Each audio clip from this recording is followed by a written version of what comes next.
Ada kalanya kita terlalu disakiti, terlalu dilukai dan jiwa kita terasa berdarah walaupun tidak nampak, tetapi orang yang merasai saja dapat faham bahawa betapa sakitnya kita dilukai oleh seseorang.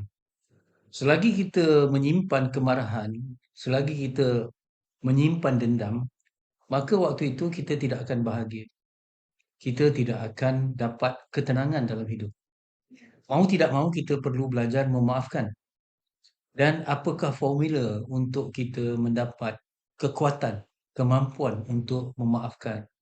Kerana sering dikatakan bahawa memaafkan orang lain berarti kita memaafkan diri kita sendiri. Ada kalanya mereka yang kita ingin maafkan itu tidak layak pun untuk menerima kemaafan kita. Tetapi fikirkanlah, kita yang lebih layak merasai bahagia. Ada tiga cara untuk kita belajar mendidik diri kita untuk memaafkan walaupun dilukakan. Ya, pertama, kita ingat balik ya, Allah Subhanahu Wa Taala menjanjikan bahawa orang yang memaafkan ialah orang yang bertakwa, dan orang yang bertakwa ialah orang yang paling tinggi kedudukannya, paling mulia kedudukannya di sisi Allah. Jadi maafkanlah kerana kita inginkan kemuliaan. Dengan kita memaafkan, kita meraih insya-Allah kemuliaan. Lebih sukar kita memaafkan, ya, lebih mujahadah kita memaafkan, insya-Allah lebih tinggi kemuliaan yang dijanjikan kepada kita. Kerana syarat untuk orang yang bertakwa itu ialah wal 'afina 'anil nas, iaitu memaafkan kesalahan orang lain. Yang kedua ialah kerana kita inginkan keampunan daripada Allah Subhanahu Wa Taala. Dosa kita terlalu banyak. Mungkin kesalahan yang dilakukan oleh orang tersebut yang melukakan hati kita itu sedikit dibandingkan dosa kita yang mana kita telah melukakan ramai orang. Mungkin A saja yang melukakan kita, tetapi kita pernah melukakan A, B, C, D, E, F dan banyak. Jadi dosa kita terlalu banyak di sisi Allah Subhanahu Wa Taala.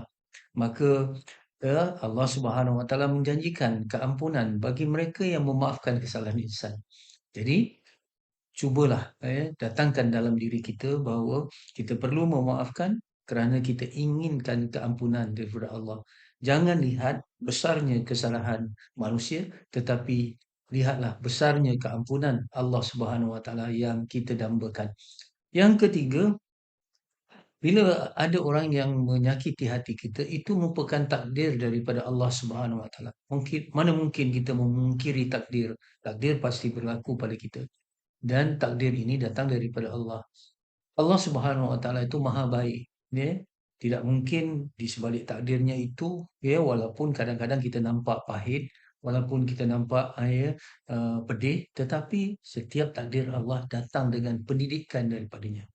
Jadi insya-Allah bila kita berdamai dengan takdir bahawa ini sudah pun berlaku, ya, ini tidak boleh ya kita atasi kerana kita hanya hamba, ya. Takdir daripada Allah, tadbir daripada kita, takdir daripada Allah. Takdir sentiasa mengatasi takdir.